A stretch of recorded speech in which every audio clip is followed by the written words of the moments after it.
Bonjour, bienvenue sur Webikeo pour ce webinaire Repenser le travail public. Merci d'être présent, d'être connecté. Quelques petits mots introductifs pour lancer ce temps d'échange. Nous allons co-animer ce webinaire avec Maïté Vague, qui est consultante auprès d'entreprises et d'administration publique. Donc, si elle le souhaite, elle complétera sa présentation. Et en ce qui me concerne, je suis Laurent Dumanche, secrétaire national à la CFDT Cadre et principalement chargé du secteur des fonctions publiques.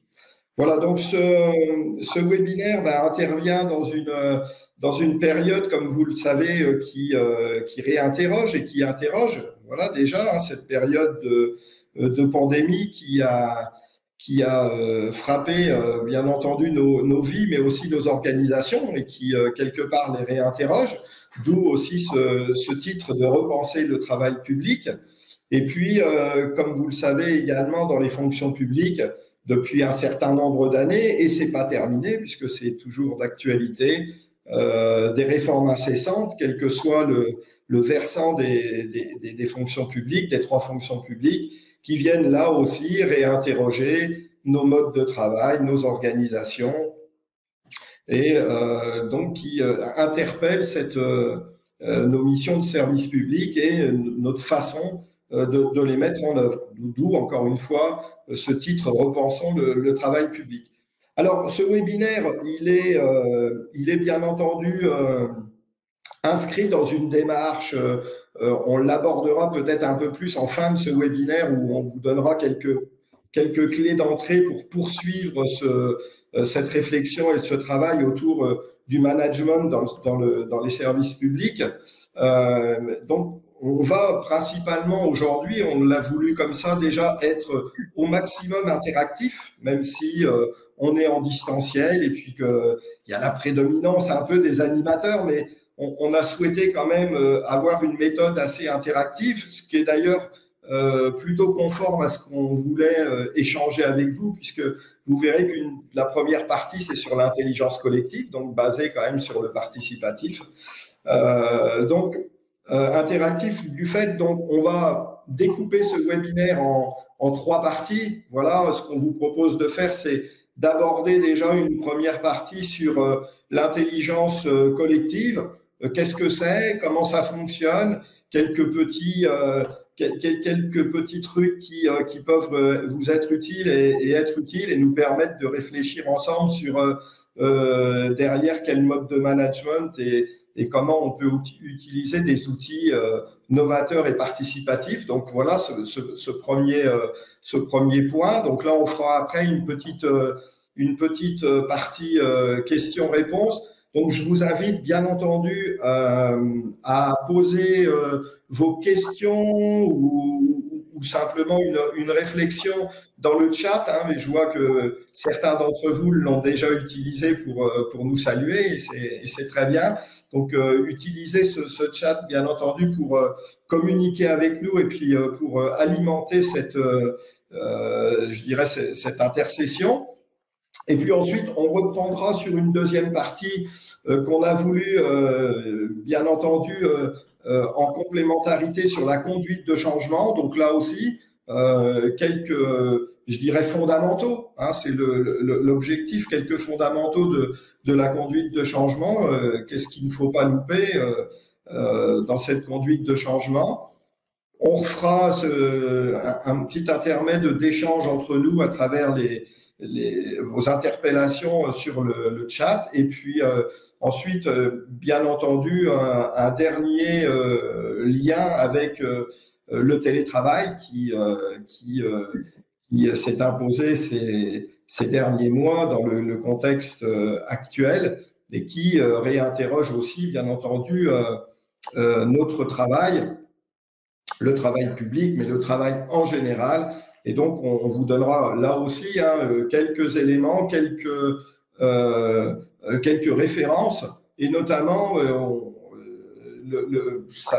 voilà, les choses des fois se font bien, notamment vous orienter vers le nouveau guide qui a été réalisé au sein de la CFDT CAD sur négocier le télétravail, donc voilà, qui sera un guide très utile. Voilà pour cette courte introduction. Je ne vais pas être plus long. En résumé, repenser le travail public, échangeons entre nous et puis donnons-nous aussi l'envie après d'aller un petit peu plus loin et d'aller approfondir les sujets que nous allons aborder maintenant. Je laisse la parole à Maïté et à tout de suite pour des échanges. Bonjour Laurent, bonjour à toutes et à tous. Merci de nous rejoindre sur cette plateforme pour ce sujet vraiment d'actualité et extrêmement intéressant. Je vais vous afficher les slides tout de suite par rapport à voilà, repenser le travail public. L'idée maintenant, ça va être effectivement, comme l'a dit Laurent, hop, voilà, de revenir sur les leviers d'une conduite de changement réussie. Et c'est vrai que nous avons souhaité intituler en fait notre intervention sur repenser le travail public et si on innovait pour de bon. Les mots, c'est bien, la réalité, c'est mieux et surtout la mise en application. Pour continuer, ben, effectivement, je n'ai pas la petite main, pardon. Voilà, pour passer. Voilà, merci. Voilà, donc effectivement, pourquoi le management par l'intelligence collective? Avant d'édicter, je dirais, les 6 grandes règles du management par l'intelligence collective, ce que nous estimons, Laurent et moi, c'est que effectivement le management par l'intelligence collective, c'est vraiment le moyen d'animer vos réunions autrement, en permettant à chacun, surtout, de s'exprimer au travers des techniques les impliquant et faisant aussi appel à leur créativité. C'est vrai que dans une réunion traditionnelle, on fait souvent très peu appel à la créativité. Alors, si on doit parler des 6 règles, eh ben, la première des règles, avant de démarrer, c'est d'instaurer une relation d'équivalence et d'équité. Donc, la diversité des expériences est un atout pour l'équipe, d'accord? Qu'on soit manager de proximité, directeur, agent sur le terrain, etc. On a vraiment une notion d'équivalence et d'équité quand on va travailler avec les outils d'intelligence collective. La deuxième chose, ça va être de dire à tout le monde, bah, écoutez, on va tous écouter avec attention en pratiquant bien évidemment une écoute active où chacun s'exprimera quand c'est à son tour de parler, en laissant les autres s'exprimer et en respectant la parole de l'autre. La troisième règle, ça va être de parler avec intention, c'est-à-dire de vraiment d'assumer la responsabilité de sa parole et plutôt de dire nous, comme nous avons l'habitude de le faire, et c'est bien aussi parce qu'on travaille en équipe, mais à un moment donné, c'est quand je m'exprime avec un outil d'intelligence collective, je vais employer le je, et c'est vrai que nous en avons peu l'habitude. Voilà. Peut-être donc juste effectivement rappeler l'importance ici en fait d'avoir cette complémentarité entre tous les intervenants dans ce type de management et de réunion et de lieu de travail et de faire en sorte justement que ces diversités puissent venir se compléter et venir apporter un maximum d'éléments. Donc c'est important que ces règles soient effectivement posées et qui change bien entendu de notre traditionnel management très vertical où on attend d'une réunion la bonne parole de l'autre. Voilà, c'est quand même un autre regard porté. Tout à fait, Laurent. Donc, si on continue, la quatrième règle, bien évidemment, c'est d'instaurer la bienveillance, que l'on soit tous bienveillants, de ne pas juger l'autre. Et malheureusement, parfois, quand on laisse parler des personnes, les agents très souvent se disent oh ben non, je vais être jugé, qui que ce soit. Non, non, on ne juge pas l'autre. Ce sont vraiment des règles très importantes. Et surtout, c'est de dire qu'il n'y a pas de mauvaise idée pour laisser les uns et les autres s'exprimer en confiance. La confiance, justement, c'est se faire confiance à soi-même et aux autres, et faire confiance aussi au facilitateur, la personne qui va faire fonctionner cette réunion en intelligence collective, et faire confiance aussi aux processus qui seront mis en place, qui parfois peuvent étonner par leur diversité, leur innovation, leur créativité, peut-être même parfois par un rapport avec ce qu'on a vécu plus jeune à l'école, à travers le dessin, des poèmes, etc. Et Ce qui est, pardon, oui, vas-y. ce qui est important là, effectivement, à souligner, notamment à travers, enfin, ce qu'on peut lire en filigrane derrière le rôle de facilitateur, c'est aussi la posture du coup du manager et notamment entre guillemets, même si c'est un mot qu'on n'aime pas trop, du leader ou du moins du modèle de leadership qui est plutôt là un leadership d'influence, d'accompagnement de ses équipes et qui a pour rôle effectivement de faciliter la parole, voilà, et surtout être en capacité en tant que manager de pouvoir déléguer cette possibilité et de faire faire. Voilà, donc c'est important. Super. Et la dernière règle, c'est de respecter le cadre. Effectivement, il faut que tous les participants à cette réunion d'intelligence collective respectent les consignes de chaque exercice proposé, même si parfois ça peut paraître étrange au début. Mais ce qu'il faut savoir, c'est que après, les gens adhèrent et en redemandent. Et ça, c'est extraordinaire. Je continue. En fait, si on résume l'intelligence collective, c'est plutôt un terme qui va englober une multitude de méthodes qui va permettre aux participants d'un groupe de contribuer à un objectif commun. L'idée, ça va être d'utiliser leur capacité cognitive. Il faut savoir que, en fait, notre cognition, pardon, c'est l'appareil à penser de l'être humain, d'accord? Et du coup, on va permettre à chacun d'utiliser sa perception, son attention, sa mémoire, peut-être sa motricité, sa façon de parler, mais aussi sa façon de raisonner. D'accord? Ensuite, on va bien évidemment faire appel à l'intelligence relationnelle. L'idée, là, ça va être effectivement que dans le groupe de travail, dans les groupes de travail, chacun construise une relation harmonieuse avec l'ensemble des personnes des équipes. Et puis la troisième, bien évidemment, c'est l'intelligence émotionnelle. Alors, on en parle de plus en plus, mais là, on va laisser effectivement la créativité se mettre en place. L'intelligence émotionnelle, c'est vraiment l'habileté à percevoir et exprimer ses émotions pour faciliter sa pensée et pouvoir s'exprimer et exprimer vraiment ce que je dis par rapport aux autres. Laurent, est-ce que tu veux rajouter quelque chose? C'est très bien. Donc effectivement, la chance collective, c'est la rencontre d'une diversité de personnes avec leurs propres expériences, leur propre savoir-faire et savoir-être. Et c'est ce qui va nourrir la réflexion commune sur le sujet qui sera donné pendant la réunion. Et ça va être super intéressant et super positif. Et vous verrez qu'on obtient d'excellents résultats. On obtient d'excellents résultats à travers une méthode finalement qui permet, quand on l'a pratiquée, en peu de temps, en plus d'obtenir des résultats ou des idées, de la production qu'on n'aurait pas imaginé en étant même en comité restreint à y réfléchir. Et c'est ça l'intérêt aussi de cette méthode.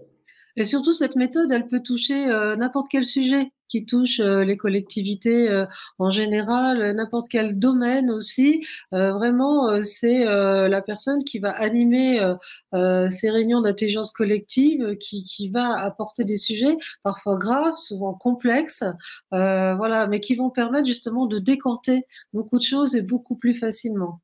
Alors pour que cela fonctionne, ce qui pourrait être pertinent, c'est que vous fassiez appel à un facilitateur. Voilà, ça peut être intéressant, une personne extérieure, extrêmement objective, extrêmement neutre, ou alors vous vous mettez vous-même en position en fait de facilitateur. Alors pour regarder ce que c'est qu'un facilitateur, très rapidement, on vous a mis un petit dessin un peu plus ludique, voilà. C'est avant tout d'avoir une vision d'ensemble de la situation du sujet, hein, qui peut être complexe, comme je voulais le dire. C'est aussi, et ça c'est très important encore une fois, de donner une place à l'intelligence émotionnelle.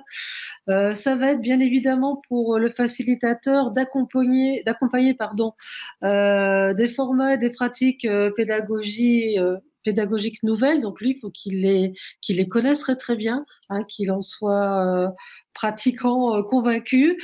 C'est aussi le facilitateur, et ben la personne qui va favoriser pardon l'innovation et la créativité, et celui bien sûr qui va faciliter l'engagement d'un groupe de travail. Bien évidemment, il y a des gens qui peuvent être surpris, il y a des personnes qui n'ont pas envie de venir, comme à toute réunion, et là effectivement voilà, le facilitateur va attirer les personnes, et vous allez voir, ça va être après les personnes qui vont avoir envie de continuer, d'avancer dans ces outils collaboratifs.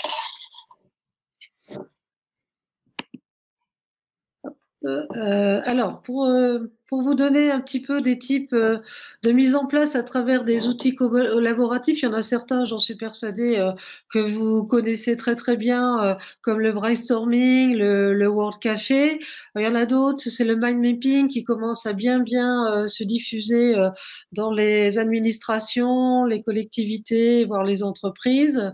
Il y en a d'autres, comme le jeu de l'enveloppe, peut-être moins connu, le représente-nous, l'esquisse qui va faire appel au dessin, et pourquoi pas aussi introduire de la même manière aussi des outils en fait informatiques, numériques, on va dire, qui vont permettre aux uns et aux autres peut-être même d'utiliser leur téléphone pendant la réunion, et ce qui permet un petit peu voilà d'enlever le certain poids qu'on peut avoir dans des réunions collectives. Alors ce que je vous propose, c'est vous montrer quelques-uns de ces outils. Le premier, comme vous le voyez ici, c'est le MindMappy. Alors celui-là, il fait vraiment appel, mais il est extrêmement sérieux. Les personnes sont très très concentrées, et vous les faites travailler par sous-groupe. Par exemple, vous faites 4 sous-groupes et vous aurez 4 mind mapping différents sur le même sujet. C'est quoi l'idée? Au centre, en fait, vous allez mettre le sujet de la réunion, et ensuite vous allez faire construire des petites branches, des arbres. Par exemple, le sujet, c'est un peu comment me déconnecter, etc. Je vais peut-être travailler sur mon espace de travail. Je vais peut-être me dire que je vais regarder mes mails qu'à certains moments de la journée, etc. Et puis après, vous avez des petits embranchements où là, vous allez avoir en fait les solutions que vont trouver eux-mêmes les participants en travaillant rapidement sur ce mind mapping. Un mind mapping, en 30 minutes, il est en général terminé. Voilà. Alors on leur dit, allez, maintenant vous rajoutez des petits dessins, etc. Au début, ils n'osent pas, et puis après, ça fonctionne bien. Des questions, Laurent, ou je continue? On va continuer la présentation des différents outils qui ne sont d'ailleurs qu'une représentation. Il y en a d'autres. Et puis ensuite, on prendra quelques questions du chat. D'accord. Alors là, deuxième outil, c'est le Mini World Café. Celui-ci est plus connu. C'est vraiment un outil d'intelligence collective qu'on va utiliser pour les grands groupes. Quand vous avez voilà, des grandes réunions interservices, etc., ça peut être intéressant de faire réfléchir les uns et les autres. Alors la précaution que je prends toujours, c'est de mélanger les personnes, hein, qu'on ne mette pas les personnes d'un même service autour de la table. Au contraire, là, ça va être la multiplicité des personnes autour d'un groupe qui va être très très riche. L'idée, c'est qu'en fait, on va mettre des personnes autour d'une table, alors table ronde si on peut, sinon des tables rectangulaires. On va pouvoir en fait leur donner la possibilité, si on met une nappe en papier blanc, d'écrire sur la nappe, ou alors on peut utiliser des tablettes. L'idée, c'est que l'on va en fait définir un hôte de table qui va être porteur d'un ou deux sujets. Donc, c'est quelqu'un qui sera, je dirais, entre guillemets, complice du facilitateur, voilà. Et cet hôte de table présentera la synthèse ensuite qui aura été travaillée pendant le sous-groupe. Et ensuite, ça va permettre un temps d'échange en groupe complet. Donc, c'est assez intéressant. C'est aussi ludique, dynamique. L'idée, c'est la dynamique. Et les gens sont vraiment toujours toujours très, très impliqués dans ce type d'exercice. Un autre exercice qui est un petit peu moins connu, qui est assez intéressant, c'est ce que j'appelle le jeu de l'enveloppe. Enfin, ça s'appelle le jeu de l'enveloppe. Et là, on va mettre les personnes en sous-groupe aussi. Et vous, préalablement, vous aurez préparé 4 grandes enveloppes, si vous avez 4 groupes, par exemple, avec 4 papiers de couleur dans chaque enveloppe. En fait, c'est une couleur par groupe, par exemple bleu, vert, rose et orange, comme vous avez sur le dessin. Et sur les enveloppes, vous allez mettre les problématiques, d'accord? Donc, chaque équipe va étudier le problème de l'enveloppe qui est posée sur sa table, d'accord? Sans chercher à le résoudre, mais pour définir des critères d'évaluation. Une fois que l'équipe qui est titulaire, je dirais, du sujet a réfléchi aux critères d'évaluation, ils vont les mettre dans l'enveloppe et ensuite ils vont passer à l'équipe suivante. Et l'équipe suivante, elle, va étudier la problématique inscrite sur l'enveloppe et proposer des solutions acceptables sur une des feuilles de couleur et les remettre dans l'enveloppe. Ainsi, voilà, on fait tout le tour des tables et après on ouvre les enveloppes, c'est-à-dire l'enveloppe revient à l'équipe de démarrage qui va regarder un petit peu ces critères d'évaluation par rapport au sujet donné et quelles ont été les réponses. Et là, vous avez encore un travail très efficace. Je dirais qu'en 3/4 d'heure, 1 heure, ça dépend du temps que vous souhaitez laisser voilà, au groupe et surtout du nombre de groupes, vous allez avoir des résultats très, très intéressants. Et puis une dernière aussi, je voulais faire. Alors il y en a plein d'autres, hein. Il y a le dessin, il y a le représente-nous. On peut se représenter par des charades, par une chanson, par des petites scénettes, voilà, par des petits poèmes, par des chansons. J'ai eu des chansons par des gens très très sérieux. C'était formidable d'ailleurs. Voilà, extraordinaire, franchement de créativité, de justesse. Mais je voulais vous montrer aussi tout de suite un outil interactif numérique qui s'appelle WooClap. Alors c'est intéressant parce qu'en plus c'est un outil qui est gratuit, on va dire, pendant 40 utilisations et c'est un outil qui est attaché à un mail. Donc si vous avez un mail perso et un mail professionnel, vous avez déjà la possibilité d'utiliser cet outil avec des groupes au moins 80 fois. Qu'est-ce que c'est que le WooClap? Ben, le WooClap, en fait, c'est un outil qui va permettre de poser des questions, de faire des sondages, de mettre en place des nuages de mots. Et vous allez permettre aux participants de la réunion d'utiliser leur téléphone portable, ce qui est assez inédit. Et enfin, voilà, le téléphone portable sera utilisé à bon escient dans une réunion. Et voilà, les personnes apprécient, ils ont l'impression vraiment de beaucoup participer. Et en plus, ils le font de manière anonyme ce qui les rassure aussi, hein, notamment les plus timides. Alors, pour vous donner un exemple un petit peu concret, bah, c'est ce qui se passe quand on fait ces exercices-là, eh ben, c'est qu'effectivement, le résultat, c'est que les collaborateurs n'ont pas l'impression de participer à une réunion sans fin, où ils n'y voient pas trop, où ils ne voient pas trop d'intérêt, etc., qui est plutôt convivial. Ensuite, ils ont le droit de faire place à leur créativité, et ça, ils n'ont pas l'habitude. Et malgré au début voilà, une petite appréhension, ils se lâchent très très vite. Et ensuite, surtout, les collaborateurs sont rassurés car leur parole est prise en compte. C'est-à-dire, on va pas dire, bah non, de toute façon, à la fin, c'est quelqu'un d'autre qui va décider. Non, ce qui a été dit là va être effectivement décidé là. Et ce qui se passe, eh ben, c'est que le DGS qui aura par exemple mis en place ceci, mais n'importe qui d'autre, le responsable de service, etc., ben, ils viennent gagner 6 mois de travail en une seule journée. On a trouvé des solutions. Voilà. Très bien pour cette première présentation. Juste pour compléter, effectivement, nos modes, et c'est certainement de loin culturel, hein, de management ou de conduite de réunion, font que, comme je l'ai dit tout à l'heure, c'est souvent vertical, on attend la parole d'eux. Et les participants, comme tu le disais tout à l'heure, Maïté, ont aussi des fois tendance à se glisser finalement là-dedans, même si on ne l'apprécie pas forcément, on y a tous été confrontés. Et le fait de proposer ces modes d'animation qui finalement engagent chacun et l'engagent à participer peut créer une certaine forme de réticence au départ. Mais c'est vrai que par expérience, on voit que rapidement ça prend, ça fonctionne. les participants s'investissent et ça produit hein, ce qu'on a mis en résumé de la pratique qui a pu être faite. Et d'ailleurs, on peut donc faire peut-être maintenant le lien avec les quelques questions dans le chat, ou notamment des questions autour du temps. Et c'est ça aussi la vraie question.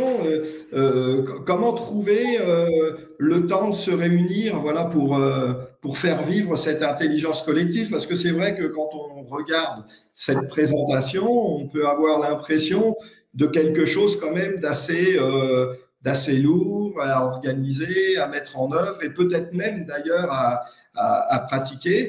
Donc, la question du temps, Maïté, comment dans nos organisations aujourd'hui où le temps est compté, où je dirais même malheureusement on prend le temps de pas grand-chose et on passe d'un sujet à un autre, on trouve le temps de mener cette intelligence collective, même si, pour être juste un tout petit peu taquin, on a tous connu dans notre organisation des heures et des heures de réunion qui, pour le coup, n'étaient pas forcément participatives, mais duraient quand même des heures.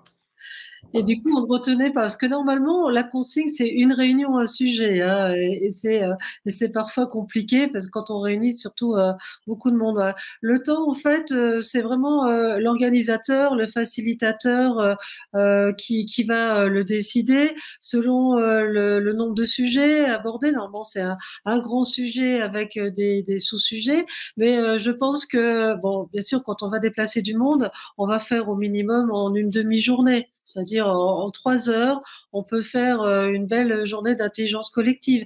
Mais après, par exemple, pour une entreprise, moi je me souviens, on a fait une fois un brainstorming une demi-heure. On a dit, écoutez, tiens, juste après le repas, on fait un brainstorming d'une demi-heure. Et effectivement, voilà, tout dépend du sujet. Hein, voilà. Là, on avait un titre à trouver, à formuler, etc. Et chacun a pu formuler en une demi-heure. On avait trouvé notre titre. Donc le temps, ça va être vraiment du sujet, au nombre de personnes voilà, qui vont être touchées et impliquées. Voilà, mais c'est vrai que de manière générale, quand c'est sur un sujet très complexe, une journée, c'est l'idéal. Vraiment. Alors, peut-être quelque chose que tu as abordé rapidement, mais qui, de mon point de vue, a son importance dans ce type dans ce type de travail collaboratif, d'intelligence collective, c'est quand même au départ de se fixer l'objectif de traiter un sujet.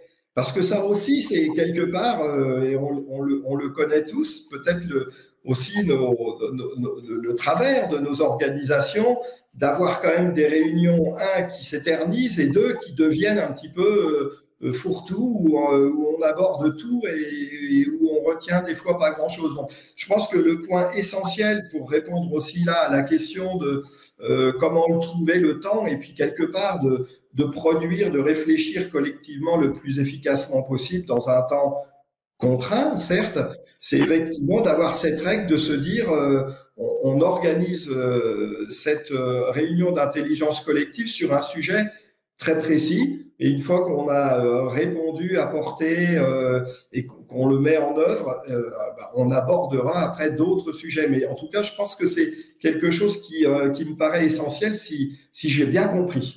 Oui, c'est tout à fait ça. Et d'ailleurs, c'était un peu noté dans les 6 règles que j'ai évoquées tout au départ. Ça va être effectivement de se dire de respecter les consignes. Et la consigne, c'est aujourd'hui on traite de ce sujet et seulement de ce sujet. Mais à un moment donné, les outils collaboratifs que l'on met en place vont tellement tout de suite occuper les personnes qu'elles vont être complètement centrées sur ce sujet-là. Et elles parleront pas d'autre chose. Elles vont vraiment être centrées sur le solutions apportées, etc., à travers quelque chose d'innovant, de créatif, de ludique. Et ça, c'est très important d'entrer le ludique aussi dans les relations de travail et de montrer que c'est efficace pour trouver des solutions. Le gage d'efficacité. Voilà, gage d'efficacité. Alors peut-être une autre question qui rejoint, alors je ne sais pas si c'est celle du temps, mais en tout cas celle du contexte, où où un des participants nous dit oui, mais à l'heure actuelle, ou pourquoi pas demain, on verra. On parle beaucoup du monde de demain. Ressemblera-t-il à celui d'hier ou d'aujourd'hui? On verra bien. Mais en tout cas, beaucoup de nombre de réunions se font aujourd'hui à distance. Mais du coup, comment, enfin, à la présentation de ces réunions d'intelligence collective, on sent derrière un petit peu le présentiel. Donc, du coup, comment on peut organiser ce type de réunion d'intelligence collective alors qu'aujourd'hui, on a plutôt tendance à faire nos réunions en distanciel ou tout du moins, voilà, à y venir. Alors, j'ai vu que tu avais abordé un outil. Est-ce que c'est la piste et est-ce qu'il y en a d'autres? Non, alors c'est vrai qu'effectivement, l'intelligence collective, au début, elle est bâtie pour le présentiel, mais effectivement, sur des outils collaboratifs, sur des outils numériques comme Adobe Connect, comme Teams, comme Zoom, voire VooClap que je viens de vous présenter, par exemple, sur Teams, on peut à un moment donné créer peut-être des photolangages, des sondages, etc. Effectivement, tout va être dans la préparation, mais on peut faire interagir les personnes. On le fait d'ailleurs dans les formations, hein, pour les organismes de formation. Ils créent de l'interactivité à travers des outils comme ceci, collaboratifs, à travers le distanciel, hein, et ça se fait très très bien. C'est beaucoup de préparation par contre, et il faut vraiment aller directement au cœur du sujet. Voilà, c'est l'importance. Une demande de précision sur le jeu de l'enveloppe, comment cela se déroule. Est-ce que la problématique que l'on rédige est visible tout de suite de tout le monde? Est-ce que il y a le caractère un peu confidentiel des solutions apportées et après on les dévoile et on les partage et on en tire la matière? Est-ce que tu peux nous repréciser ce mécanisme et comment il apporte effectivement il répond aux attendus, on va dire. Alors en fait, le jeu de l'enveloppe, la personne qui va gérer la réunion, voilà, collaborative, collective, va effectivement préparer des grandes enveloppes. Il va mettre en fait un nombre de papiers de chaque couleur, c'est-à-dire si j'ai 4 équipes, je vais mettre à l'intérieur 4 papiers de 4 couleurs différentes. Il ferme son enveloppe pas complètement, voilà, et dessus, il va préparer effectivement un sujet pour chaque table, donc un sujet sur chaque enveloppe. Au départ, on connaît le sujet général, mais l'approfondissement qui est noté sur l'enveloppe n'est pas connu de l'ensemble des participants tout de suite.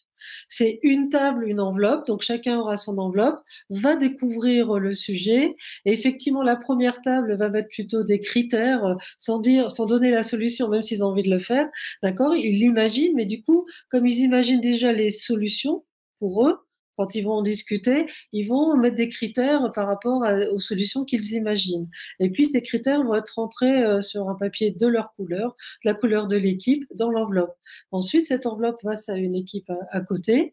Là, l'équipe d'à côté va effectivement lire le sujet et répondre en fait à la problématique de ce sujet, apporter des solutions et rentrer son papier dans l'enveloppe, et cette enveloppe part sur une autre équipe, etc. Et du coup, on a 4 enveloppes qui vont se promener, je dirais, dans la salle comme cela. Et après, chaque enveloppe revient à l'équipe du départ qui avait mis les critères. Elles vont ouvrir les enveloppes, elles vont les lire, et ensuite, tout sera redonné en grand groupe. Il y aura effectivement une personne dans le sous-groupe qui va redonner les solutions qui ont été données. D'accord? Alors après, on peut faire ça sous forme de petite compétition aussi, si on veut s'amuser. C'est-à-dire que à partir des critères, on va mettre des pourcentages. Les critères, ça va être, eh ben tiens, si la personne me donne tant de solutions, pour moi, ça vaut 40%. Voilà, c'est important, c'est 40%, etc. D'accord? Donc, ils vont effectivement, voilà, pouvoir aussi avoir quelque chose d'un peu ludique derrière. Vous voyez la compétition, les applaudissements. En tout cas, ces sujets très sérieux ont été traités très sérieusement, et à la fin, effectivement, ils vont être dévoilés à tout le monde avec les critères de sélection, enfin, les critères de sélection, on va dire, mais aussi les réponses de chaque table. Et c'est vraiment extrêmement pertinent ce qu'il en ressort. D'accord. Alors, il y a une interrogation autour de ces outils d'intelligence collective et, et de leur, je dirais, de leur efficacité sur la résolution de problèmes. Est-ce que ces problèmes, pour rejoindre peut-être aussi un peu nos sujets, parce il y a une autre question par rapport à ça, on parle donc de travail public, en réalité de l'organisation de notre travail, du travail au sein des fonctions publiques et en matière de services publics. Et est-ce que cette méthode de travail est adaptée en gros à des objectifs, on va dire collectifs en matière d'intérêt général et de service public, mais bien entendu aussi, ça fonctionne dans les entreprises. Il y a pas de, je pense que là-dessus, il y a pas de différenciation à avoir. Mais en tout cas, est-ce que ça apporte un vrai gage d'efficacité sur un travail effectivement collectif d'intérêt général qui vise une problématique, ou est-ce que du coup, ça répond uniquement à des problématiques que des participants pourraient amener et avoir, ou est-ce qu'on dépasse tout ça? Non, non, pas du tout. On utilise beaucoup ces techniques-là et ces outils-là dans les réunions de résolution de problèmes et de problèmes complexes. Alors pour vous, alors il y a résolution de problèmes et pour donner un exemple, par exemple, il y a un territoire qui m'avait fait venir en tant que facilitatrice, un DGS. C'était pour en fait mettre en place la politique de territoire suite à des élections, etc. et tout. Et ça faisait 6 mois, 6, 7 mois qu'il essayait de réunir les équipes et rien n'avançait, etc. Et sur une journée, en fait, et en traitant un petit peu tous les aspects de la politique de territoire que les élus voulaient mettre en place, nous avons en fait réussi en une journée à faire ce travail-là et tous, autant que le DGS, que les directeurs, que les managers de proximité, ont dit, mais alors là, on a avancé d'un grand pas, on a trouvé des solutions à plein de choses. Voilà, et c'est vrai que non, non, c'est vraiment extrêmement efficace et notamment vraiment pour des problèmes complexes qui vont, vous savez, les gens après ont leurs opinions, voilà, leur propre résistance par rapport à certaines problématiques, etc. Et en fait, le fait d'utiliser ces outils, ce ne sont que des outils pour aider à trouver des solutions, d'accord, va un peu les libérer, va leur permettre aussi la bienveillance, le respect, écouter quelqu'un qu'ils n'ont pas l'habitude d'entendre aussi, etc. Enfin, c'est vraiment, je trouve, plutôt pertinent et c'est quelque chose qui est très apprécié. Alors peut-être justement pour compléter cette question, on vient de le voir, donc les sujets peuvent vraiment être divers et variés et voilà et d'intérêt général et global. Euh, du coup, les participants à ces réunions d'intelligence collective, est-ce qu'on doit organiser ces réunions avec des participants qui ont un intérêt à la résolution de ce problème? En gros, si on raisonne par exemple dans un service ou une direction, voilà, ou est-ce qu'on peut l'ouvrir finalement à des collègues dans la collectivité, l'administration qui ne travaillent pas forcément sur cette politique publique, on va dire, mais qui pourquoi pas, pourrait aussi apporter un regard extérieur. Comment on pratique en règle générale? D'ailleurs, est-ce qu'il y a une règle en la matière ou est-ce qu'on peut être assez ouvert? Oui, on peut être tout à fait assez ouvert. C'est vrai que les managers ont tendance à dire, bah tiens, dans mon service, voilà, je vais faire une réunion qu'avec les personnes concernées, etc. Et c'est vrai que l'ouverture à des personnes extérieures qui vont avoir des idées nouvelles, qui vont avoir un regard neuf aussi sur la problématique, à partir du moment où il y a de la confidentialité et de la bienveillance, ça c'est important aussi, parce qu'ils sont de l'extérieur, d'accord? Et ça peut être la crainte aussi de certains directeurs de service. Mais c'est super intéressant de faire venir d'autres personnes. Mais c'est vrai que très souvent, ce que je constate, c'est qu'effectivement, pour l'instant, aller à 60%, c'est quand même les personnes concernées qui sont réunies. Mais quand on fait venir des personnes extérieures avec leur regard neuf, mais c'est encore beaucoup plus riche au niveau des interventions et des résolutions de problèmes, justement. D'accord. Peut-être avant d'aborder la partie suivante, regrouper un petit peu en sens une autre série de questions qui tournent plutôt autour. Très bien, on a travaillé en intelligence collective, ou tout du moins on nous l'a proposé, on a mis en œuvre diverses méthodes, comme on vient de voir, qui ne sont effectivement qu'à titre d'exemple, il y en a beaucoup d'autres hein, qu'on peut trouver, notamment sur Internet. Mais enfin voilà, on a beaucoup d'outils aujourd'hui à notre disposition.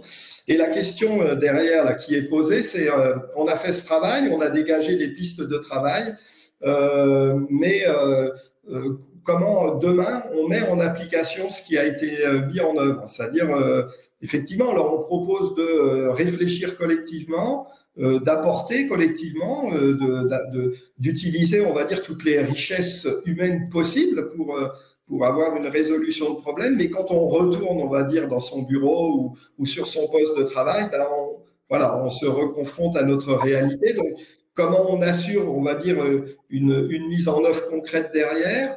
Et puis, je ne sais pas si tu as l'expérience de ça, mais à travers ça, il y a aussi une autre question sur, effectivement, on l'a bien compris, ça réinterroge vraiment la posture managériale, et c'est ça qui est intéressant, et c'est en ça qu'on favorise l'émergence de solutions. Mais est-ce que pour toi, est-ce qu'un manager aurait intérêt, ou est-ce que tu as déjà été confronté à cette pratique d'un manager qui utiliserait cette méthode, mais simplement pour faire entre guillemets croire que voilà, c'est le leader d'influence qui écoute, qui sait mettre en valeur ses collaborateurs et les faire travailler ensemble, et puis qui finalement, encore une fois retourné dans son bureau, peut-être décide autre chose et autrement, et part dans une autre direction. Est-ce que, voilà, comment tout ça, on peut assurer cette efficacité, cette continuité? Alors en fait, effectivement, je veux dire, ça c'est, alors bien sûr, on parle d'outils collaboratifs, collectifs, etc. Je veux dire, l'enjeu quand même, il est important. Hein, c'est l'enjeu d'administration, de collectivité, pourquoi pas d'entreprise. Hein, mais c'est de se dire, attention, je mets ces outils en place, mais je m'engage vis-à-vis des participants à mettre en place les idées qui ont été mises en avant. D'accord? C'est-à-dire, il s'agit pas de donner de l'enthousiasme, de montrer à chacun qu'ils peuvent avoir leur mot à dire, parce que chacun apporte des idées, on pense mieux à plusieurs qu'à une seule tête, n'est-ce pas?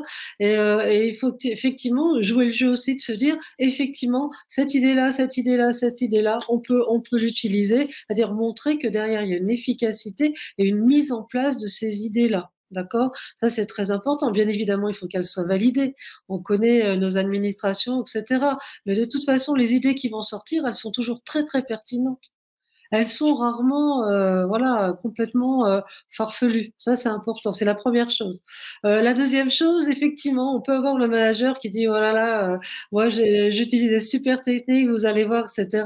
Ce n'est que de la façade. Effectivement, ça ne marchera pas et ça retombera comme un soufflet si effectivement lui n'est pas sérieux par rapport aux engagements, hein, parce que ce sont des engagements aussi qu'il prend de faire travailler les uns et les autres avec ces outils et surtout des engagements qu'il prend par rapport à ce qui est ressorti comme idée, comme opinion, etc. et tout, pour faire évoluer en fait le système, voilà, faire évoluer sa collectivité, d'accord? Donc effectivement, et on en trouvera toujours des gens comme ça, voilà, mais qui n'auront pas compris. Ce sont des personnes qui n'auront pas du tout compris à quoi servent ces outils. On fait pas joujou. Là, on est en train de travailler. On est en train de travailler de manière conviviale, bienveillante, en faisant s'exprimer tout le monde et en respectant tout le monde.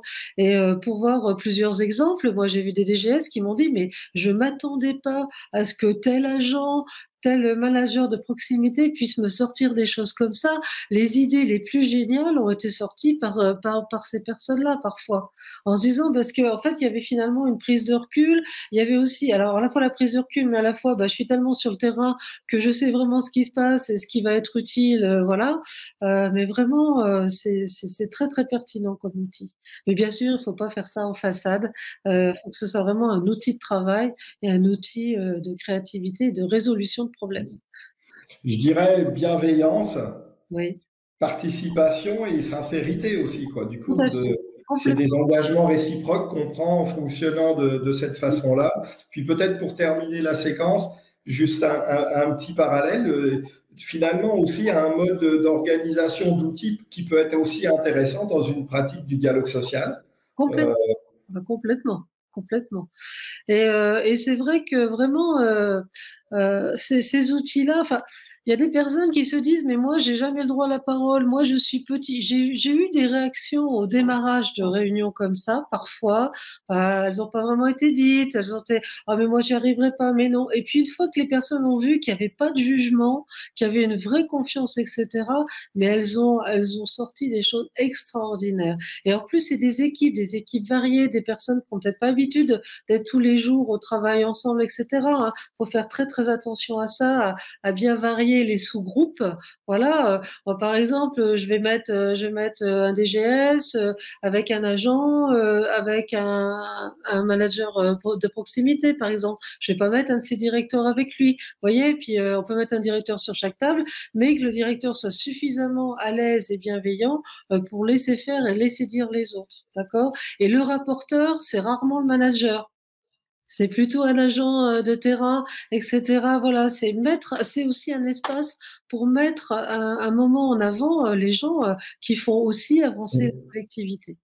Effectivement, c'est important. Ça réinterroge, on l'a dit tout à l'heure, la posture du manager, tant à travers ce facilitateur qui va organiser, qui va faciliter en fait la production, donc qui nécessite que le manager reprenne une posture, et puis dans les constitutions de sous-groupes, comme tu viens de le dire. Alors peut-être maintenant pour enclencher notre deuxième thématique à la suite de ces questions, et puis bah, peut-être d'ailleurs c'est peut-être une réponse par rapport aux interrogations qu'il pouvait y avoir sur, ben, très bien, là on a abordé une nouvelle façon, pourquoi pas, de travailler, de construire, de co-construire quelque part, mais comment et à quoi ça sert et dans quoi on l'intègre et comment on fait en sorte que ça produise et que ça puisse être effectivement mis en place. Donc on va maintenant le relier ces pratiques, ces outils avec effectivement une conduite de changement, voilà, qui là va être plus structurante, je dirais, pour l'organisation, Oui. mais qui va du coup aussi à travers différentes clés permettre d'accompagner ce changement et à travers également l'utilisation de ces méthodes participatives telles qu'on vient de les voir. Donc allons-y sur la conduite du changement. Alors la conduite du changement, bah avant, pour commencer déjà, c'est se dire, bah, c'est quoi un changement, hein? Parce qu'on parle de conduite de changement, ça aussi, c'est à la mode, mais ça doit pas être une mode, ça doit être une réalité. Voilà. Bah, un changement, c'est tout simplement un processus qui va amener en fait à une situation existante, d'une situation existante, pardon, à une situation cible. Ce qu'il faut surtout comprendre, c'est se dire, ce changement-là, à un moment donné, il a une fin. J'ai pu apercevoir, voilà, des administrations, parfois ils annonçaient un changement et puis 3 ans après, les gens étaient tout tremblants, il y avait des problèmes sociaux, et cetera, parce qu'aucun changement n'était décidé, et cetera. Donc c'est vrai que quand on va dans une collectivité, mettre une organisation, mettre en place un changement, il faut tout de suite communiquer et dire voilà, on va démarrer un changement à tel moment, dans 2 mois, et cetera, pour une évolution définitive dans 6 mois, dans un an, pas trop, hein, 3 mois, ça serait mieux. Mais voilà, c'est-à-dire que on va amener tout ça puisque de toute façon, un gros travail aura été fait en amont sur ce changement. Alors, si je veux un petit peu, voilà, rapidement dire comment ça se passe aussi ce changement, bah, il y a 3 étapes. Il y a la première étape, en fait, bah, c'est quand le changement est annoncé, hein, c'est-à-dire ça y est, on l'a dit, on veut faire évoluer notre organisation. Alors, ça peut être tout simplement un changement de logiciel, comme un grand changement de l'organisation. Bien sûr, ça va pas être le même temps, d'accord? Donc là, on l'a annoncé, mais on n'a encore pas mis les nouvelles façons de faire en place et on les a pas encore explicitées. Et puis ensuite, on va avoir une deuxième étape qui va être l'étape transitoire et celle-ci, elle est extrêmement importante parce qu'il va falloir faire attention à tout le monde, voilà, à tout le monde, aux outils, aux tâches, aux personnes surtout. Ça va être cette étape où on va être en train de mettre en place les nouvelles façons de faire. Et comme on le sait, il y a une grande résistance au changement. L'humain n'aime pas le changement, d'accord? Parce que je suis bien là où je suis, même si c'est pas parfait. Par contre, si on m'amène du changement, est-ce que je vais pouvoir m'adapter à ce nouveau changement? Donc cette phase de transition elle doit être très très très accompagnée en fait. Et puis la troisième étape, ça va être l'étape future. Ben, l'étape future, c'est après la mise en place des nouvelles façons de faire. Alors, si je veux poursuivre, pour mesurer les impacts de changement, il faut avoir une idée en tête. Et en fait, j'ai trouvé assez simple et efficace de vous mettre le diamant de Leavitt. En fait, pour mesurer les impacts de changement, il faut faire attention à quatre axes. Il faut bien évidemment d'abord faire attention aux individus, comment ils prennent le changement, quels sont les impacts sur eux. Quelles sont bien évidemment les tâches, les nouvelles tâches qu'il va falloir mettre en place, celles qu'il va falloir abandonner? Peut-être il va-t-il falloir, et c'est très souvent le cas, mettre en place de nouvelles technologies, d'accord? Et ensuite, ça va être effectivement, bah, de regarder, l'organisation et de surveiller que cette organisation se fasse de manière harmonieuse. Des questions, Laurent, peut-être? Ben, je propose qu'on avance. Oui, il y a quelques questions sur l'accompagnement du changement, etc., puisque ça réinterroge, ça bouscule les habitudes. Oui, peut-être qu'on les abordera en fin de présentation de cette partie. Bah, justement, l'accompagnement, on va en parler ici, hein. Par exemple, Ah oui. moi, ce que je vous propose, c'est un moyen simple, mnémotechnique, de retenir en fait les 5 conditions du changement. C'est-à-dire si ces 5 conditions du changement sont réussies, sont mises en place, et sont réussies, vous réussissez votre changement. Donc, en fait, le petit moyen mnémotechnique, c'est César. Donc, c'est assez facile à retenir. Qu'est-ce que ça veut dire? Eh ben, c'est comme conscience. En fait, pour tout changement, tout individu d'une organisation doit avoir conscience du besoin de changement. Et il y en a plein. Et là, c'est la première étape un peu compliquée, c'est qu'il y en a plein qui disent, mais non, il n'y a pas besoin de changer, on est bien comme ça. D'accord? Donc déjà, va leur falloir faire prendre conscience qu'on ne peut plus travailler comme cela. Le deuxième moyen mnémotechnique, c'est le E. Je dois avoir l'envie de voir ce changement se produire. Et ça, c'est aussi pas toujours évident. Donc, c'est avoir conscience et déjà en avoir envie. Ensuite, c'est de savoir. Je dois savoir comment changer. Et c'est là que va intervenir effectivement les formations, l'information, la communication, la formation pour aider à changer. Je change de logiciel, pardon, dans une organisation. Je vais, avant de mettre en place le logiciel, former toutes les personnes qui vont utiliser ce logiciel. Ça paraît évident. Et pourtant, j'ai vu dans des organisations un logiciel arriver sans que les personnes soient formées. Donc effectivement, à un moment donné, ben, ça met du flou et le changement n'est pas adéquat dans ces conditions-là. Ensuite, le A, je dois m'approprier le changement, je dois le comprendre, il faut que j'ai été formé, informé, qu'on m'a communiqué comment aller faire ce changement. Je dois le faire mien, en fait. Voilà. Et me dire, ah oui, j'adhère complètement, etc. C'est super, effectivement, il faut passer à cette étape-là. Et ensuite, je dois avoir du renforcement sur les nouvelles façons de faire, d'accord? C'est-à-dire, ben, je vais avoir du renforcement auprès, auprès de mes collègues, auprès de mon responsable direct, peut-être encore avoir une formation supplémentaire, peut-être même que l'on me donne du temps, d'accord? Alors pour cela, il faut effectivement identifier les leviers et les résistances. Je voulais un petit peu plus approfondir. C'est vrai que quand les conditions de requises de César ne sont pas réunies, elles deviennent vraiment des barrières au changement. D'accord? Donc faut pas oublier que nous sommes tous différents. D'accord?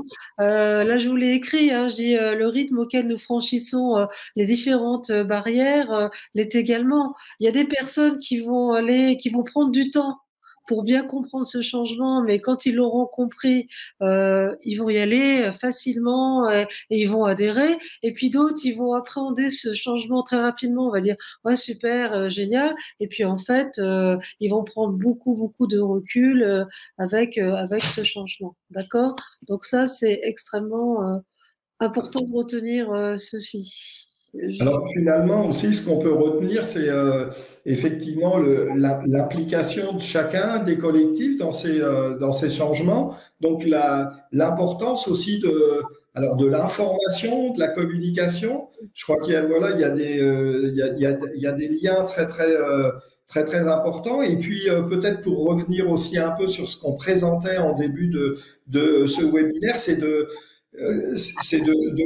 comprendre effectivement le pourquoi du changement et de sa nécessité, mais c'est du coup aussi de le co-construire, ce changement ensemble. Parce que quand on en est acteur, on est un peu plus, je dirais, facilitateur, et en tout cas, on le comprend mieux et on le porte mieux, ce changement.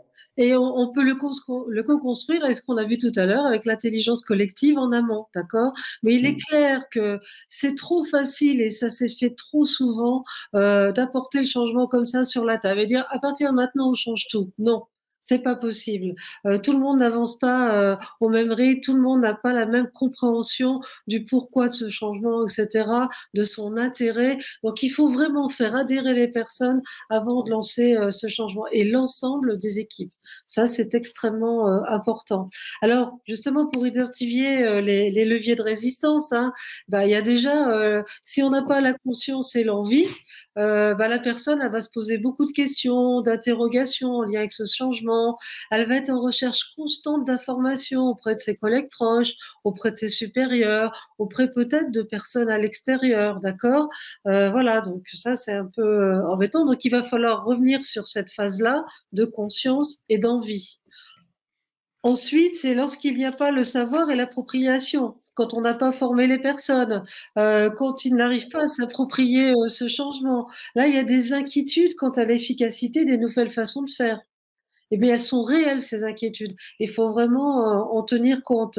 On va avoir l'impression que la qualité de son propre travail diminue. On n'applique pas toujours correctement les façons de faire parce qu'on se dit, mais non, finalement, comme je faisais avant, c'était plus efficace.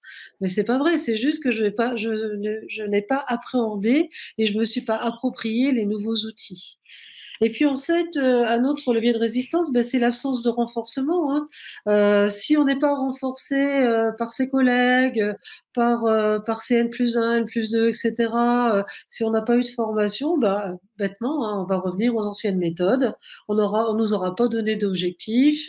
Bah, tant pis, moi, je le fais comme ça et je continue de le faire comme ça. Et du coup, la personne, bah, elle va se retrouver un petit peu, pardon, excusez-moi, complètement marginalisée par ses collègues ou voilà, par l'ensemble des équipes.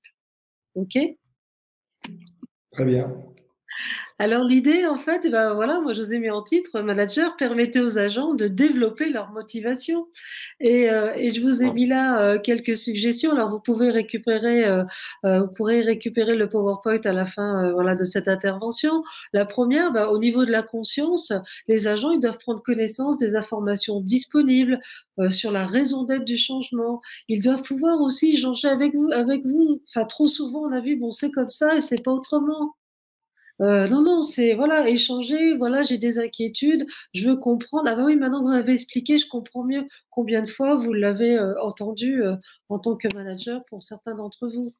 Après, par rapport à l'envie, il faut échanger avec ses collègues à propos du changement, des bénéfices qu'on peut en tirer en équipe. Chaque agent doit pouvoir parler de ses inquiétudes. Et puis, l'idée, c'est de réfléchir ensemble à des pistes de solutions. En ce qui concerne le savoir, là, ça va être de rechercher des informations et discuter ensemble de la définition du changement. Pourquoi pas des opportunités de formation au développement du service.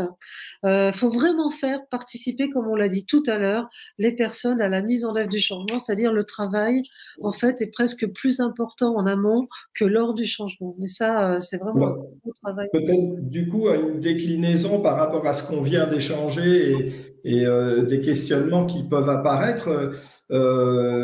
est-ce que c'est pas également aussi pour les managers un nouveau métier, en fait, de savoir non seulement conduire, piloter changement, certes, mais impliquer ses collaborateurs sous quelle forme, information, communication. Enfin, c'est pas non plus inné chez les managers aujourd'hui. Même si effectivement on travaille de plus en plus en ce qu'on appelle mode conduite de changement, mais il n'empêche que cette interrogation existe. Donc il y a peut-être aussi la question de la place de la formation, mais pas que la formation des équipes, la formation aussi des managers sur comment impliquer ces équipes dans le changement et puis travailler sur ces ressorts, quoi. Et oui, parce que c'est très très franco-français de pas trop faire confiance, Voilà. de pas laisser parler voilà les uns et les autres alors que c'est d'une telle richesse. Et parfois les managers quand ils laissent faire ils disent mais je suis très agréablement surprise du retour parce que les agents qu'on vous interrogez ils prennent très au sérieux en fait voilà les interrogations que vous mettez en place etc. Et très au sérieux leur travail. En général, ils sont plutôt impliqués dans leur travail d'ailleurs, et ils sont plutôt heureux que vous leur fassiez confiance et que vous leur demandez leur avis. Parce que c'est vraiment, on n'est vraiment pas dans un système anglo-saxon où au contraire, on va laisser les uns et les autres s'exprimer. En France, on a un petit peu, voilà, je dirais pas c'est moi le chef, mais j'ai déjà entendu ça, c'est moi le chef, tu fais ce que je te dis. Ben, à un moment donné, ça dépend quoi. Et comment on le demande et comment on le fait. Alors pour terminer, parce que je vois le temps passer, sur l'appropriation, ben, les agents doivent pouvoir faire part de leurs besoins de coaching. Quand je dis coaching, de la part d'un collègue, de la part de leur supérieur hiérarchique, etc. Sur les nouvelles façons de faire, c'est-à-dire qu'ils osent poser les questions, mais je comprends pas comment je dois faire, je sais pas faire. Voilà, expliquer parce que beaucoup de gens ont peur de la question bête et du coup s'enfoncent peut-être dans une ignorance parce qu'ils n'osent pas poser les questions. Et puis ensuite, il y a aussi le renforcement, hein, c'est de dire à vos agents de venir chercher du feedback auprès de vous, des collègues sur l'application des nouvelles façons de faire. Faut pas qu'il y ait de timidité par rapport à ça. Ok? Alors pour continuer et terminer, en fait, les incontournables pour piloter la conduite du changement, et ça répond à la question par rapport au manager, c'est ce que j'ai dit tout à l'heure, c'est d'anticiper la conduite de changement. Bien sûr, elle se prépare et je vous dis le plus gros du travail, il aurait été fait en amont. C'est bien évidemment de bien communiquer et de manière très maîtrisée, mais à la fois très transparente, très honnête et très régulière pour éviter la prolifération des rumeurs et des fake news. Et ça fonctionne bien en ce moment. C'est-à-dire, à un moment donné, on peut dire, tiens, on met ça en place. Et puis, peut-être 3 mois après, dire, bah, ça fonctionne pas. Donc, bah, on se rend compte, voilà, que ça fonctionne pas. Mais c'est pas grave. On avait dit qu'on pourrait peut-être faire autrement, mais on va tenter l'autre méthode. Mais au moins, c'est pas s'enfoncer dans l'erreur trop longtemps. Alors quelque chose qui va peut-être faire sourire, mais moi j'ai mis chouchouter les managers de proximité. C'est vrai parce que ce sont vos vrais relais sur le terrain auprès des agents et ils vous remontent des informations qui sont capitales. Il faut pas ignorer. Voilà, on n'est pas dans la communication descendante, hein, on est dans la communication ascendante et descendante et continue. L'idée aussi, c'est de retranscrire votre vision avec la méthode SMART. Donc, je vous avais fait un petit dessin juste après. Hein. Comme ça, vos équipes pourront facilement se l'approprier. C'est quoi la méthode SMART? Alors, les managers qui nous écoutent la connaissent. Hein. C'est d'être déjà très spécifique, très précis, c'est-à-dire de quoi parle-t-on, quel est le projet. Voilà. C'est d'avoir effectivement de quoi mesurer en fait ce que l'on met en place. C'est bien sûr avoir des objectifs atteignables. Hein, on va pas faire des objectifs qui sont inatteignables pour l'ensemble des équipes et en plus qui sont néfastes pour l'administration et la collectivité. Bien sûr, il faut qu'ils soient réalistes. Hein, on va pas aller sur Mars, hein, pas encore. On va faire quelque chose de très réaliste et surtout qui soit temporellement défini. C'est-à-dire que vous connaissez tous à un moment donné le rétro-planning, hein, vous l'utilisez tous et dire voilà à tel moment on fait telle chose, tel projet, tel objectif, etc. Et on s'arrête définitivement ici. D'accord. Ça permet donc de rebondir et de partager avec le chat les différentes interrogations qui peuvent y avoir, et notamment dans dans ta dernière planche, là où tu abordes là, cet acronyme de SMART. On est aussi dans une société d'acronymes, hein. Oui. On aime bien ça, et chacun a les siens, d'où des fois un peu la difficulté quand on procède à des mobilités. C'est aussi un autre sujet d'ailleurs. Mais en tout cas, la fin, c'est temporalité. Donc il y a des questions autour justement de cette temporalité. Beaucoup, oui. C'est-à-dire peut-être insister sur le fait il y a un début au changement. Et on l'a dit, on l'a abordé, il y a un début, on va l'expliquer, le pourquoi, le comment, mais il y a aussi une fin, quoi, voilà, parce que sinon, on sait très bien que le facteur temps dans la conduite du changement est aussi important. Si on va trop vite, peut-être c'est un gage de mise en œuvre, mais non accompagné, pas compris. Et peut-être que dans la pérennité du projet, on se reposera des questions. Si on va à contrario trop lentement, on délite les choses et il y a de fortes chances que le changement, finalement, ne se produise pas. Donc, la question du temps est importante. La question du temps est importante en disant qu'on peut avoir aussi une marge de manœuvre, parce que comme je disais tout à l'heure, effectivement, il y a plein d'objectifs qui vont être atteignables et atteints. Et puis à un moment donné, il y a un projet, un objectif qu'on avait mis en place, on se rend compte qu'il n'est pas atteignable dans les conditions suivantes, soit parce qu'on n'a pas les hommes, soit parce qu'on n'a pas le matériel, tout dépend du projet, bien évidemment. Et là, on va expliquer, on va dire, écoutez, voilà, là, on sent que c'est pas faisable maintenant. Peut-être que cette partie-là, on la fera à un autre moment. Il faudra qu'on repense à cela, qu'on retravaille dessus. On continue sur les autres objectifs et celui-là, on va le reporter et on va donner des dates très précises. D'accord ? Et pour terminer là-dessus, parce qu'il est déjà 1h05 de passé, les incontournables pour piloter la conduite de changement, ça va être bien sûr de respecter soi-même les valeurs de la collectivité. Si on fait preuve d'exemplarité, c'est un outil puissant en termes d'engagement et de fidélisation des collaborateurs.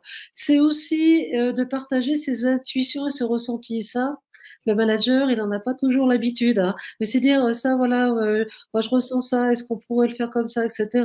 Et ça va permettre de mieux échanger, de collaborer avec les équipes. C'est aussi, c'est très important de renforcer le rôle des ressources humaines à ce moment-là, des conduites de changement, parce que les ressources humaines, c'est vraiment un partenaire stratégique privilégié pour accompagner et piloter la conduite de changement. Et puis une dernière chose très très importante, c'est d'impliquer les partenaires sociaux, de bien les associer en amont et tout au long du projet et du dispositif. Voilà, il faut vraiment que ce soit transparent, clair. On n'est pas là les uns et les autres pour créer des usines à gaz. On est là pour mettre de l'efficacité dans notre travail, hein, et dans nos collectivités. Voilà. Très bien. Peut-être des questions aussi autour de...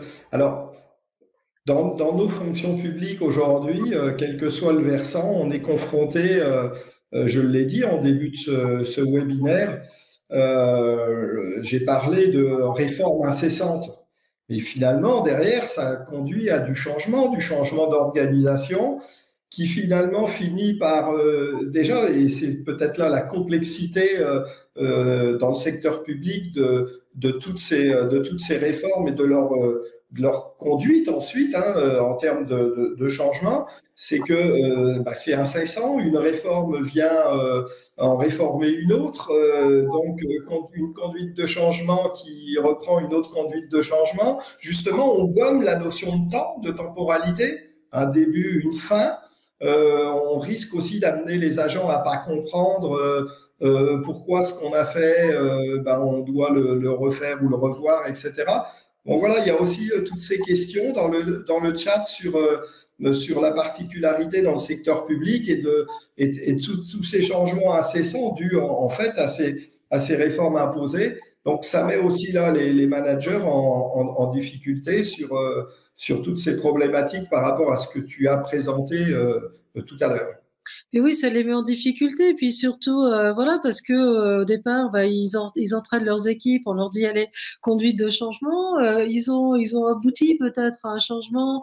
Ils sont voilà depuis 3, 4 mois en train de tester ce changement qui aboutit, etc. Et on remet une nouvelle réforme là-dessus. Donc à un moment donné, bah il y a une manque de confiance, j'irai de la base, mais pas que de la base. C'est-à-dire qu'à un moment donné, le manager, il va se dire mais quel discours je peux leur tenir? Alors après, il y a des réformes qui sont, je dirais, ministérielles et présentées, communiquées et entendues, voilà. Mais il y en a d'autres, on ne sait pas d'où elles viennent, on ne sait pas pourquoi. Est-ce que c'est pour marquer sa patte, etc. et tout. Effectivement, la difficulté pour le manager, c'est se dire, mais comment si moi je n'accepte pas euh, ce nouveau changement, comment je peux le faire passer, etc. Et c'est clair que là, c'est une vraie difficulté. Et c'est vrai qu'on est vraiment là dans repenser le travail public. Et à un moment donné, ça se repense à tous les étages, et notamment, effectivement, aux étages aussi des élus. Hein. Quand on a un nouvel élu, il a envie de mettre sa patte. Quand on a un nouveau DGA, le nouveau DGA a envie de mettre sa patte, etc. Alors, si c'est dans la continuité, c'est formidable d'un changement. Si c'est pour déconstruire ce qui avait été construit difficilement et avec beaucoup d'énergie, ça pose question. Là, je peux dire, j'ai pas vraiment de réponse que de dire attention à cela et de mettre, Bien sûr. voilà, de mettre un petit curseur. Ça repose et ça ressent le point central de la raison d'être en fait du changement, voilà, et qui encore une fois doit être clairement connu, explicité, pour qu'on puisse engager derrière tout un travail collectif. D'accord, ok, très bien.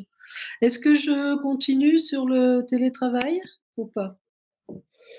On va pouvoir continuer sur le télétravail, effectivement. Peut-être je voulais partager aussi quelques échanges du chat sur quelque chose qui nous semblait peut-être important de repréciser quand on est, quand on se lance peut-être dans ces démarches managériales participatives, dont nous, je dirais également, organisation syndicale, on doit être porteur puisque c'est gage d'efficacité pour aussi bien pour les agents eux-mêmes, on l'a vu, mais aussi pour le service public.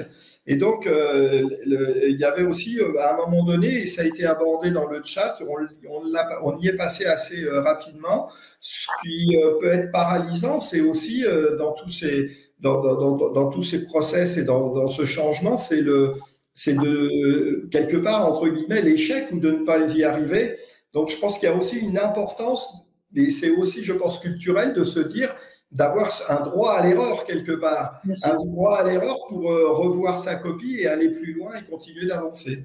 Mais l'échec, vous savez, il y a un grand patron qui a dit un jour, alors je suis désolée de l'évoquer là, mais qu'il a dit en fait, faut avoir échoué 7 fois pour réussir sa huitième entreprise.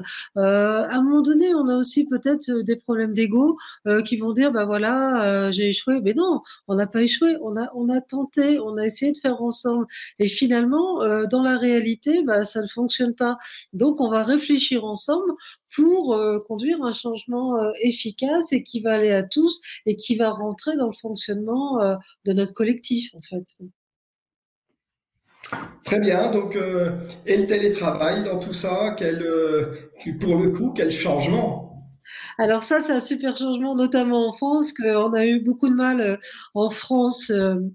Avant la crise sanitaire, à mettre en place le télétravail, parce qu'en fait, beaucoup de managers encore, que ce soit public, privé, aiment bien avoir leur petit sous la main, avoir l'impression de contrôler, de diriger. On revient à la question de confiance. Mais bien sûr, je veux dire, plus les personnes se sentent en confiance, plus les personnes se sentent autonomes, mieux elles vont travailler. D'ailleurs, le télétravail, là, avec la crise sanitaire, a montré que les gens travaillaient plus chez eux que quand ils étaient finalement sur le lieu de travail. Il n'y a plus les pauses café. Alors, ça manque aussi, hein, mais il n'y a plus les échanges, il n'y a plus le transport, etc., etc. Et les gens travaillent énormément. Donc, c'est vrai que là, c'est plus une mais c'est vraiment un vrai mode d'organisation. Et l'idée, bah, pour bien télétravailler et faire télétravailler les personnes, c'est bien coordonner les différentes tâches, c'est d'amener une fluidité des processus, pas de rupture, pas de temps mort, mais surtout aussi que vérifier que les agents aient le matériel. La première phase de crise sanitaire, il y a des agents qui sont retrouvés chez eux, on leur a dit télétravail, ils n'avaient pas d'ordinateur, il a fallu que les collectivités, les administrations trouvent en urgence des moyens rapides, des ordinateurs pour faire travailler. Donc là, effectivement, on va vraiment parler de la confiance, hein, travailler la question de la confiance réciproque. Et puis l'idée, c'est par contre, en télétravail, c'est un peu changer sa façon de travailler parce qu'il va falloir fractionner les tâches. On fait une tâche après l'autre. Une tâche est faite, on fait l'autre, etc. C'est beaucoup plus vérifiable, c'est beaucoup plus efficace. Ou on va travailler dans la transparence aussi et on va partager les informations grâce à ce télétravail. Donc pour moi, la confiance, bah, je vous l'ai écrit, hein, c'est la base d'un management responsable. Et je vous ai fait un petit schéma à la suite. Le management avec la confiance, c'est quoi? Bah, c'est d'abord de maintenir le lien avec la personne. C'est l'appeler de temps en temps. Comment ça va? Comment tu t'en sors? C'est pas j'envoie du travail et puis débrouille-toi avec ça. Est-ce que tu as besoin d'aide, etc. C'est permettre à chacun de bien maîtriser son poste de travail. Ça, c'est extrêmement important, d'accord? Et c'est vrai qu'il faut changer de cette structure sociétale de contrôle, plutôt être aidant. Ça va être de sécuriser les agents par rapport au travail qu'ils vont faire en télétravail. C'est donner aussi pour chacun le sentiment d'appartenance et à l'équipe et à la collectivité et surtout, et ça c'est primordial, c'est de partager les réussites.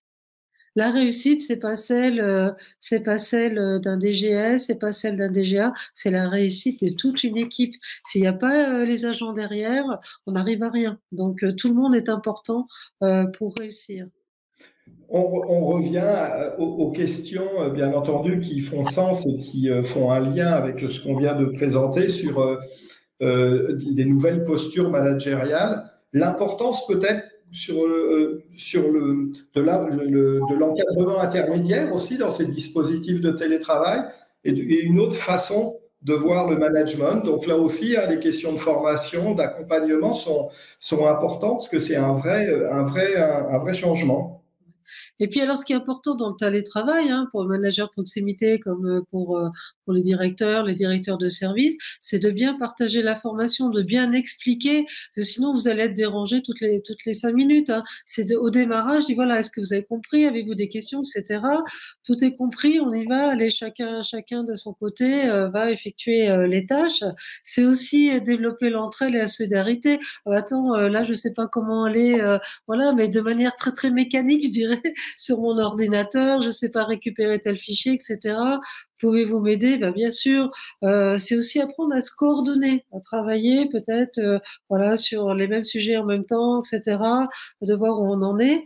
D'accord? Et puis ça, c'est aussi d'apprendre, et ça paraît évident à certains, ça l'a été moins et on l'a vu pendant la crise sanitaire, d'utiliser les outils comme Zoom, Teams, Skype, l'ancien, ou Clap, comme on en a parlé tout à l'heure.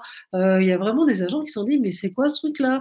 Comment je mets ma caméra? Comment je mets mon micro? Oh, j'y arrive pas, j'ai jamais utilisé cet appareil. Voilà, parce qu'on touche quand même à toutes les catégories aussi d'agents, et notamment des agents qui n'ont pas l'habitude de travailler sur des ordinateurs. Donc du coup, la formation, bah, elle est impérative hein, par rapport au télétravail. Bien évidemment, la formation des managers avec une des nouveaux modes de management. Le management par la confiance et pas par l'autoritarisme, ça c'est très important. Passer du contrôle au rôle de facilitateur, être surtout un leader d'influence et mettre à disposition des outils de travail collectifs et du coup former les personnes sur ces outils de travail collaboratifs. Et c'est facile, hein, c'est très facile. En une demi-journée, une journée, on peut former l'ensemble de ces équipes.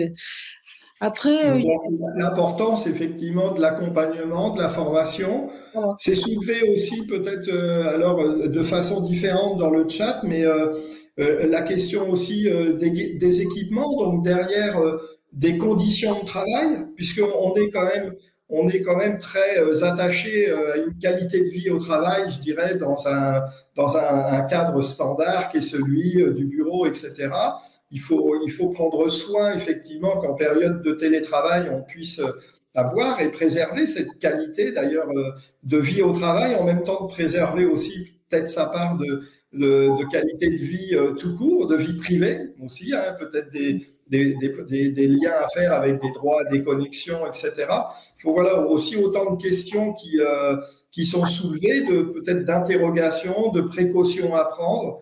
On verra un petit peu plus loin, puis peut-être repréciser aussi, parce que la sémantique dans ces moments de changement est importante.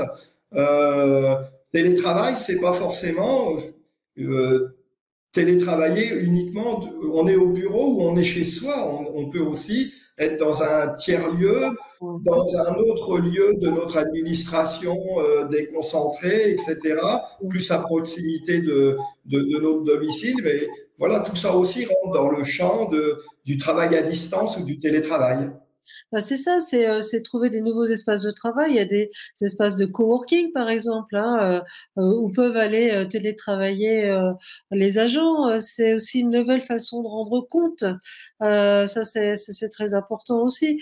Après, le télétravail, ce qu'il faut sortir de la tête, et encore une fois, c'est très franco-français, c'est quand on télétravaille, on va travailler aussi à son rythme et on va souvent beaucoup plus travailler. On l'a vu encore une fois pendant le premier confinement, quand les jeunes agents qui avaient leurs enfants en bas âge se levaient très tôt, travailler très tôt, ensuite s'occuper des enfants, travailler pendant la sieste, travailler tard le soir. Et moi, j'ai vu des GS qui me disent, bah, moi, je les appelle tous les jours à 17 heures pour voir s'ils sont encore connectés. Bah non, non. Je veux dire, faites-leur confiance. À partir du moment où vous voyez, parce que les tâches, elles se partagent, on les voit, etc., on voit le travail avancer, faisons confiance aux agents, à l'ensemble des agents. Voilà, ils vont le faire le travail et ça les rend même plus, enfin je veux dire, ils travaillent beaucoup, beaucoup plus en télétravail, c'est clair. Alors, il y avait une interrogation dans le chat par rapport à cette expression que tu emploies. Oui, Est-ce que d'ailleurs c'est vérifié qu'on travaille plus ou oui. ou est-ce qu'on favorise plutôt, je dirais, un travail, comme tu l'as dit, en confiance, peut-être un peu plus en autonomie et peut-être d'ailleurs un peu plus en responsabilité, qui est aussi pour moi un triptyque intéressant dans une nouvelle forme de management. Non, non, mais c'est vrai, puisqu'en fait, il y a eu un sondage qui a été fait, bah, ça doit être courant de l'été 2020, la suite au premier confinement. Et effectivement, ce sondage a démontré que les personnes en télétravail avaient beaucoup plus travaillé, avaient été efficaces, Oui, beaucoup voilà. plus efficaces en télétravail. Pour tout ce qu'on a dit tout à l'heure, hein, c'est-à-dire il n'y a plus le transport, il y a des lieux où les gens font une heure et demie de transport. Il n'y a plus la convivialité, malheureusement aussi, voilà, de la machine à café. Il n'y a plus le collègue qui vient discuter alors vous êtes sur un dossier compliqué, etc. Il y a la capacité de concentration aussi qui est plus forte. Et effectivement, il a vraiment été démontré que les personnes travaillaient mieux, puis surtout bah, quand on les laisse effectivement dans le triptyque que tu as dit, hein, dans l'autonomie, la responsabilité, etc., les gens sont heureux de ça et ils sont du coup aussi heureux de travailler pour l'organisation pour laquelle ils travaillent. Alors peut-être petit point de vigilance, c'est effectivement, et c'est peut-être là aussi le rôle de chacun et des managers et des managers de proximité, c'est quand même ce lien social qui reste quand même important et qu'il faut peut-être redéfinir, retravailler ou tout du moins reconstruire à l'aune de ces nouvelles technologies ou pratiques. Après, c'est savoir raison garder, c'est comme tout. C'est-à-dire, effectivement, très difficilement les employeurs donner une journée de télétravail. S'il y a 2 à 3 journées de télétravail et 2 jours au travail, d'abord, quand on se retrouve, les gens sont heureux de se retrouver, voilà, de collaborer ensemble en présentiel. Mais rien n'empêche avec les nouveaux outils aussi de s'entraider, de beaucoup collaborer aussi avec les outils numériques qui sont à notre disposition. Alors, je te laisse la parole peut-être, Laurent, sur... Oui, tout à fait. On va arriver déjà à la fin de notre webinaire. C'est aussi important le respect des temps et des délais. Donc peut-être pour conclure sur tout ce qu'on vient de voir et puis permettre à nos participants à ce webinaire d'aller un peu plus loin sur tout ce qu'on vient d'échanger. Quelques outils qui peuvent être utiles, hein, qui nous ont paru intéressants de vous proposer, notamment à travers le CREFAC, hein, qui est l'organisme de formation de la CFDT cadre. Voilà, c'est cette formation sous forme justement, vous voyez, on rejoint aussi le côté très participatif de visio, ateliers participatifs et alternatifs autour justement des pratiques digitales et du télétravail. Et on y aborde également toute cette question d'équilibre, d'utilisation de ces outils, voilà, et toutes les précautions, bien entendu, à prendre. Donc, on ne peut que conseiller d'aller sur ces formations. Et puis peut-être le côté important dans tout ce qu'on vient de dire dans nos administrations, et on peut aussi faire le parallèle, bien entendu, dans le secteur privé, c'est de négocier des accords. Donc, on est actuellement dans la fonction publique sur le début d'une négociation sur le télétravail, bien qu'il se soit quand même déployé à géométrie variable suivant les secteurs, certes, mais il se déploie. Mais en tout cas, insister sur l'importance d'un accord télétravail pour toutes les raisons qu'on vient d'aborder, sur le respect des temps, les équilibres des temps, préserver ce lien social, avoir de bonnes conditions de travail, repenser finalement le travail public autrement, mais en prenant précaution de nos impératifs, hein, et notamment de cette qualité de vie au travail. Donc, on vous propose également bien entendu, quelques outils que vous pourrez trouver soit sur le site DGAFP ou du ministère de la transformation et de la fonction publique, ou alors, bien entendu, là, comme je l'ai dit tout à l'heure, la CFDT cadre a travaillé sur un guide négocier le télétravail qui est le fruit de notre retour d'expérience depuis effectivement le début du confinement, du premier confinement, les retours qu'on a pu avoir, les négociations qui ont pu avoir lieu dans le secteur privé avec l'ANI cadre sur le télétravail, mais également l'ANI, pardon, sur le télétravail, et puis également tout ce qui ont pu avancer dans le secteur public, alors bien entendu par voie de décret, avec le décret de 2020 de l'année dernière qui est venu compléter celui existant, et puis les négociations en cours, hein, au niveau de la fonction publique. Donc voilà, donc ce guide négocier le télétravail de la CFDT4, c'est un outil intéressant que vous pourrez trouver sur le site de la CFDT4. Et puis là, à l'écran, un document, hein, une fois, on va dire, n'est pas coutume, et quand on a des beaux outils, autant les valoriser. Voilà, un guide qui s'appelle Télétravail et travail en présentiel, qui est un guide élaboré par le gouvernement et qui est vraiment très bien fait. Je le recommande, en termes d'apport, il est intéressant. C'est super, effectivement, ça tombe en plus très très bien, ce guide du télétravail. Je suis en train de lire le chat, notamment un chat de Frédéric. Attention aux dérives qui nous vendent le télétravail pour le service public. Attention, ils vont pas vous laisser télétravailler, on est encore dans une mentalité française, voilà. Vendre le télétravail, je pense pas. Par contre, effectivement, si les agents ne le sentent pas, ne le ressentent pas, parce que ça fait partie des conduites de changement. Voilà, il faut réexpliquer, il faut comprendre le pourquoi, il faut surtout laisser la possibilité à la personne de venir travailler sur place quand c'est possible, hors crise sanitaire. Tout à fait. Et le rappel pour terminer, effectivement, hein, le sujet n'est pas le fait que la crise instaure le télétravail, la crise sanitaire. Je pense que c'est un révélateur, peut-être un accélérateur de pratiques à venir, mais ça fait quand même un petit bout de temps qu'on parle de télétravail. effectivement, pour rejoindre aussi quelques messages du chat, des endroits où ça s'est plutôt développé avec des accords intéressants qu'on retrouvera certainement dans cet accord national. Enfin, espérons-le. En tout cas, on va œuvrer pour cela. Mais aussi certains endroits où le télétravail est effectivement pas mis en place ou très peu, voire pas du tout préconisé alors qu'il pourrait l'être. Et pour diverses raisons, et y compris, vous avez raison, des fois des raisons tout simplement culturelles, on l'a dit tout à l'heure, y compris, et c'est pour ça que ça fait sens dans la conduite du changement, il y a quand même la relation de confiance, voilà, et on n'est pas forcément, quoi qu'on puisse dire, dans cette relation totalement dans le monde du travail ou ailleurs. Donc, je pense qu'il y a aussi vraiment de vraies postures et de vraies postures managériales à travailler et à acquérir. Voilà, Voilà. je souris parce que je vois télétravail égale glandouille pour certains managers. Ça va être le mot de la fin.